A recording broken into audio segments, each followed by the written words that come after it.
Hello student, তোমরা সবাই কেমন আছো? আশা করি সবাই ভালো আছো। তো আজকে আমি যে অধ্যায়টি নিয়ে আলোচনা করব সেটি হচ্ছে নবম-দশম শ্রেণীর চতুর্থ অধ্যায়ের মূলধন ও মুনাফা জাতীয় লেনদেন। আমি তোমাদের এই অধ্যায়ে যা যা বিষয়গুলো নিয়ে আলোচনা করব, যেগুলো তোমাদের শেখানোর চেষ্টা করব, সেগুলো হচ্ছে মুনাফা জাতীয় লেনদেন কাকে বলে, মূলধন জাতীয় লেনদেন কাকে বলে, মুনাফা জাতীয় প্রাপ্তি এবং আয় কি, মুনাফা জাতীয় ব্যয় কি, মূলধন জাতীয় প্রাপ্তি অবলিক আয় কি, মূলধন জাতীয় ব্যয় কি, এবং ক নাম্বারে আসে এমন কিছু মানে এমন কিছু প্রশ্ন আমি তোমাদের সমাধান করার চেষ্টা করব। যদি ভিডিওটি অনেক বড় হয় তাহলে আমি অবশ্যই দুটি পার্টে বিভক্ত করে দিব, আর যদি ভিডিওটি যদি মিডিয়াম হয় তাহলে আমি একটি পার্টে তোমাদের বুঝিয়ে দেওয়ার চেষ্টা করব। তো অবশ্যই তোমরা পুরো ভিডিওটি দেখবে, কারণ এই অধ্যায় থেকে আমাদের একটি প্রশ্ন মাস্ট বি আসবে, এবং রেওমিল অধ্যায় থেকে আমাদের এই অধ্যায় থেকে কিছু প্রশ্ন আসে রেওমিল অধ্যায়ের সাথে, এটা একটু সংযোজন করে দেওয়া। আচ্ছা, যাই হোক, তো চলো শুরু করা যাক। তো প্রথমত আমাদের একটু আইডিয়া নেই, লেনদেন দুই প্রকার, একটা হচ্ছে মূলধন জাতীয় লেনদেন আর একটা হচ্ছে মুনাফা জাতীয় লেনদেন। মূলধন জাতীয় লেনদেন আবার দুই ধরনের, যেমন মূলধন জাতীয় প্রাপ্তি কিংবা আয় এবং মূলধন জাতীয় ব্যয়। সেম একইভাবে মুনাফা জাতীয় লেনদেন দুই প্রকার, যেমন প্রাপ্তি অথবা আয় কিংবা মুনাফা জাতীয় ব্যয়। এই হচ্ছে আমাদের লেনদেনের প্রকারভেদ। এখন আসি আমাদের এই যে মূলধন জাতীয় লেনদেন জিনিসটা কি, কাকে বলে, মুনাফা জাতীয় লেনদেন কি, কাকে বলে, এইগুলা একটু আলোচনা করি। যদি মনোযোগ সহকারে দেখো তাহলে অবশ্যই বুঝতে পারবে, আর তোমরা চাইলে স্ক্রিনশট দিয়ে তোমাদের খাতায় নোট করে রাখতে পারো। আচ্ছা, এই যে দেখো মুনাফা জাতীয় লেনদেন, আমরা যদি একটু বোঝার চেষ্টা করি, যে সকল লেনদেন হতে স্বল্প মেয়াদি সুবিধা পাওয়া যায়, স্বল্প মেয়াদি যে সকল লেনদেনগুলো মানে অল্প সময়ের জন্য সুবিধা পাওয়া যায়, এবং আর কি কি বিষয় আমাদের দেখতে হবে, লেনদেনের টাকার অঙ্কের পরিমাপযোগ্য পরিমাণ অপেক্ষাকৃত ছোট, এবং কি আমাদের টাকার অঙ্কের পরিমাণটা ছোট হবে, বড় হবে না। আর কি হবে, কিন্তু নিয়মিত সংঘটিত হয়, এবং আরেকটা শর্ত কি, নিয়মিত সংঘটিত হবে, মানে যেটা কন্টিনিউয়াসলি চলতে থাকবে। ইভেন এমনকি প্রতিদিন হতে পারে, কিংবা তোমার সপ্তাহে একদিন হতে পারে, মাসে একদিন হতে পারে, মানে প্রতিনিয়ত ঘটবে, নিয়মিত ঘটবে। সেগুলো হচ্ছে আমাদের কি, মুনাফা জাতীয় লেনদেন। এখানে আমি যদি উদাহরণ দিই, যেমন সকল আয় এবং সকল ধরনের ব্যয়, এগুলো হচ্ছে আমাদের কি মূলধন জাতীয় লেনদেনের অন্তর্ভুক্ত। তো তোমরা অবশ্যই খাতায় নোট করে রাখবে, যত আয় আছে এবং যত ব্যয় আছে সবগুলো আমাদের কি মুনাফা জাতীয় লেনদেনের অন্তর্ভুক্ত। আচ্ছা, যেমন বেতন প্রাপ্তি, ভাড়া প্রাপ্তি, বেতন প্রদান, ভাড়া প্রদান, ক্রয় বিক্রয়, এগুলো কিন্তু আয় ব্যয়, এগুলো আমাদের কি মুনাফা জাতীয় লেনদেন। আচ্ছা, এখন আসি মূলধন জাতীয় লেনদেন কি, যে সকল লেনদেন হতে দীর্ঘমেয়াদী সুবিধা পাওয়া যায়, দীর্ঘমেয়াদী মানে অনেক লং টাইম সময়ের জন্য একটা সুবিধা পাওয়া যায়, এবং টাকার অঙ্কের পরিমাণ অপেক্ষাকৃত বড়, টাকার অঙ্কটা কি হবে, বড় হবে, এবং নিয়মিত সংঘটিত হবে না, মানে নিয়মিত হবে না, যেমন এক মাসে কিংবা তোমার 2 মাস পর পর, 6 মাস পর পর হবে না, এটা কি হবে, মানে 1 বছর পর, 2 বছর পর পর এরকম হতে হবে। এটা আমাদের কি মূলধন জাতীয় লেনদেন। যেমন আমরা উদাহরণ দেওয়ার চেষ্টা করি, সকল সম্পদ, যত ধরনের সম্পদ আছে সব সম্পদ কি আমাদের মূলধন জাতীয় লেনদেনের অন্তর্ভুক্ত। তারপর দায়, মালিকানা সত্ত্ব, এগুলো আমাদের মূলধন জাতীয় লেনদেনের অন্তর্ভুক্ত। আচ্ছা, এখন আসি আমরা এই যে মূলধন জাতীয় লেনদেন তো আমরা শিখলাম, এখন এখানে থেকে কিছু প্রাপ্তি আছে, কিছু প্রদান আছে, মানে কিছু আয় আছে, কিছু ব্যয় আছে। তাহলে আমাদের আয় ব্যয়গুলো আমরা একটু শিখি।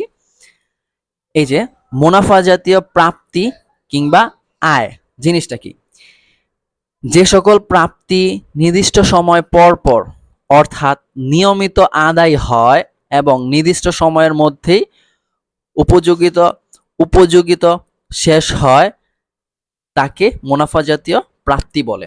মানে বিষয়টা হচ্ছে, যে সকল প্রাপ্তি আমাদের নির্দিষ্ট সময় পর পর, মানে একদিন 2 দিন অথবা রেগুলার হয়, সেগুলো আমাদের কি মুনাফা জাতীয় প্রাপ্তি। এখানে উদাহরণ দেওয়া আছে অনেকগুলো, যেমন পণ্য বিক্রয়, আমরা কিন্তু প্রতিনিয়ত পণ্য বিক্রয় করে থাকি। তারপর ব্যাংকে বিনিয়োগের সুদ, ব্যাংকে আমি যদি টাকা কোনো বিনিয়োগ করে থাকি ব্যাংকে বিনিয়োগের সুদ, ব্যাংকে যদি আমি কোনো টাকা বিনিয়োগ করে থাকি তাহলে সেখান থেকে আমরা কিন্তু মাসে মাসে সুদ পেয়ে থাকি, সেই সুদটা আমাদের আয়। তারপর দালান কোঠার ভাড়া, আমরা আমাদের যদি কোনো ভবন থেকে থাকে সেখান থেকে আমরা ভাড়া পাইতে পারি, এগুলো তো আমরা মাসে মাসে উঠাই। তারপর শেয়ার বিনিয়োগের লভ্যাংশ, শেয়ার বিনিয়োগের কমিশন গ্রহণ, উপভাড়া প্রাপ্তি, উপভাড়া ইত্যাদি, এগুলো আমাদের কি মুনাফা জাতীয় প্রাপ্তির অন্তর্ভুক্ত। আচ্ছা, এখন আসি মুনাফা জাতীয় ব্যয় কি কি। আগে আমরা দেখি মুনাফা জাতীয় যে ব্যয় জিনিসটা কি। ব্যবসায়ের দৈনন্দিন কার্য সম্পাদনের জন্য নিয়মিত যে সকল ব্যয় নির্দিষ্ট সময় পর পর সংঘটিত হয় এবং স্বল্প সময়ের মধ্যে উপযোগিতা নিঃশেষ হয়ে যায় তাকে মুনাফা জাতীয় প্রদান বলা হয়। এখানে কি বলছে, ব্যবসায় দৈনন্দিন কাজে মানে ব্যবসাটা পরিচালনা করার জন্য যে ধরনের ব্যয়গুলা হয়ে থাকে এবং ওই ব্যয়গুলা নিয়মিত হয় সেগুলোই আমাদের কি মুনাফা জাতীয় ব্যয়। আমরা উদাহরণ দেখে বোঝানোর চেষ্টা করি, দেখি যেমন পণ্য ক্রয়। আমাদের ব্যবসা পরিচালনা করতে হলে তো অবশ্যই আমাদের পণ্য ক্রয় করতে হবে, পণ্য ক্রয় না করলে তো আমরা পণ্য বিক্রয় করতে পারবো না। রপ্তানি শুল্ক, দস্তরি, কমিশন, কমিশন প্রদান, উপযোগ খরচ, অবলোপন, বেতন, এখানে অনেকগুলো খরচ দেওয়া আছে, তোমরা একটু দয়া করে দেখে নিবে। এগুলো আমাদের কি তোমার মুনাফা জাতীয় ব্যয়, মানে যেগুলো আমাদের স্বল্প সময়ের জন্য ব্যয় হয়ে থাকে। প্রত্যেক মাসে কিংবা প্রত্যেক দিনে কিংবা প্রত্যেক সপ্তাহে যে ব্যয়গুলো হয়ে থাকে সেগুলো আমাদের কি মুনাফা জাতীয় ব্যয়। আচ্ছা, এখন আমাদের মুনাফা জাতীয় ব্যয়ের টপিকটা শেষ, এখন আমরা মূলধন জাতীয় আয় ব্যয়ের টপিকটা আসি। মূলধন জাতীয় প্রাপ্তি অবলিক আয়। মূলধন জাতীয় আয় জিনিসটা কি? মূলধন জাতীয় আয় কিন্তু আমরা পূর্বে আলোচনা করেছি। এখন আমাদের প্রাপ্তি জিনিসটা কি? মূলধন জাতীয় প্রাপ্তি কি? যে সকল প্রাপ্তি অনিয়মিত, টাকার পরিমাণ বড় এবং ১ বছরের অধিক সময় সুবিধা ভোগ করা যায় তাকে মূলধন জাতীয় প্রাপ্তি বলে। বিষয়টা হচ্ছে যে সকল প্রাপ্তি মানে যে সকল ধরনের প্রাপ্তিগুলো আমাদের অনিয়মিত মানে অনেক দিন পর পর হয়ে থাকে এবং টাকার পরিমাণটা অনেক বড় এবং ১ বছরের বেশি আমি সেই টাকার ফলটা উপভোগ করতে পারবো, সেগুলো হচ্ছে আমাদের কি মূলধন জাতীয় প্রাপ্তি। আমরা উদাহরণ দেখি, ব্যবসায় মূলধন আনয়ন। দেখো, ব্যবসা শুরু করার সময় কিন্তু আমরা মূলধন আনি কিংবা অনেক সময় আহ অতিরিক্ত মূলধনও আনি। এটা কি আমাদের আহ মূলধন জাতীয় প্রাপ্তি, কারণ এই টাকাটা অনেক বড় মাপের হয় এবং এটা কিন্তু অনেক দিন পর পর হয়, বছরে একবার হয়, ২ বছর একবার হয়, এইরকম হয়। এই কারণে আমাদের মূলধনটা কি মূলধন জাতীয় প্রাপ্তি। ব্যাংক হতে ঋণ গ্রহণ। আচ্ছা, একটা জিনিস মনে রাখবা, এখানে কিন্তু আমাদের প্রাপ্তি মানে আমার কাছে যে টাকাটা আসবে এটাই আমাদের প্রাপ্তি। আমাদের কাছে যখন টাকাটা আসবে সেটাই আমাদের কি প্রাপ্তি। যেমন ব্যাংক হতে আমি যখন ঋণ নিব সেটা আমার কাছে টাকা আসছে, এটা আমাদের প্রাপ্তি। আর এটা কি প্রাপ্তি? মূলধন জাতীয় প্রাপ্তি। কেন? এই টাকাটা কিন্তু আমরা অনেক দিন পর পর আনবো। আমরা কিন্তু ঋণ কিন্তু প্রতিনিয়ত নেই না, হয়তো বছরে একবার নেই, ২ বছরে একবার নেই। এই কারণে আমাদের কি এই লেনদেনটা অনিয়মিত, যে কারণে এটা আমাদের মূলধন জাতীয় প্রাপ্তির অন্তর্ভুক্ত। তারপর স্থায়ী সম্পত্তির বিক্রয় লব্ধ অর্থ। আমরা যদি সম্পত্তি বিক্রি করি, সম্পত্তি তো প্রতিনিয়ত বিক্রি করি না, যেমন জমি, দালান কোঠা, পুরাতন যন্ত্রপাতি বিক্রয় ইত্যাদি, এগুলো আমাদের কি সম্পদ আমরা বিক্রি করতে পারি। সম্পদ যখন বিক্রি করব তখন আমাদের মূলধন জাতীয় প্রাপ্তির অন্তর্ভুক্ত হবে। আচ্ছা, এখন আসি আমাদের মূলধন জাতীয় ব্যয় কি কি।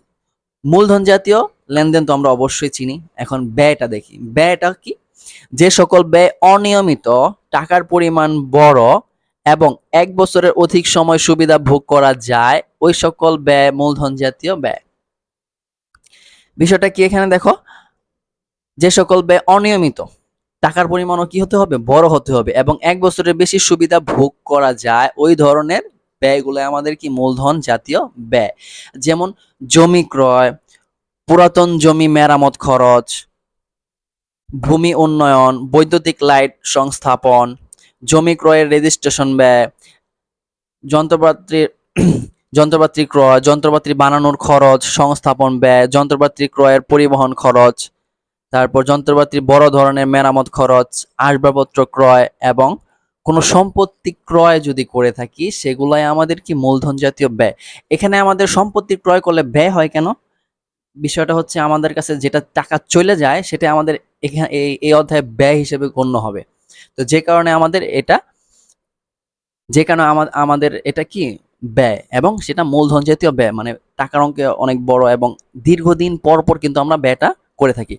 আচ্ছা, এখানে আরেকটা বিষয় গুরুত্বপূর্ণ, যেটা হচ্ছে কোনো একটি সম্পদ ক্রয় করার পর যদি আমাদের সংস্থাপন ব্যয় কিংবা রেজিস্ট্রেশন ব্যয় হয়ে থাকে, সেটাও আমাদের কি মূলধন জাতীয় ব্যয়ের অন্তর্ভুক্ত হবে। কেননা সেই ব্যয়গুলা কিন্তু আমাদের যখন আমরা সম্পত্তি ক্রয় করব তখনই কিন্তু আমাদের এই ব্যয়গুলো হবে, অন্যথায় এটা কিন্তু প্রতিনিয়ত হবে না। এই কারণে এগুলো আমাদের মূলধন জাতীয় ব্যয়ের অন্তর্ভুক্ত। এই লেনদেনগুলো আমাদের দীর্ঘদিন পর পর হয়ে থাকে। যখন আমরা সম্পত্তি ক্রয় করব তখনই কিন্তু আমাদের এই ব্যয়টা সংগঠিত হবে, তাছাড়া কিন্তু এই ব্যয়টা সংগঠিত হবে না, যে কারণে এটা আমাদের কি মূলধন জাতীয় ব্যয়ের অন্তর্ভুক্ত। তো স্টুডেন্ট, আজকের ভিডিওটা আমরা এই পর্যন্তই করব, বাকি অংশটুকু আমরা দ্বিতীয় পার্টে বুঝিয়ে দেওয়ার চেষ্টা করব। তো যারা এই অধ্যায়টা বুঝোনি তারা কমেন্টে জানাবে, আর যারা এই অধ্যায়টা দেখে মানে এই ভিডিওটা দেখে উপকৃত হয়েছে তারা অবশ্যই তাদের বন্ধুদের মাঝে এই ভিডিওটি শেয়ার করে দেবে। তো আজকের মতো বিদায়, সবাই ভালো থাকবে, সুস্থ থাকবে এই কামনা করে আজকের মতো বিদায় নিচ্ছি। আল্লাহ হাফেজ।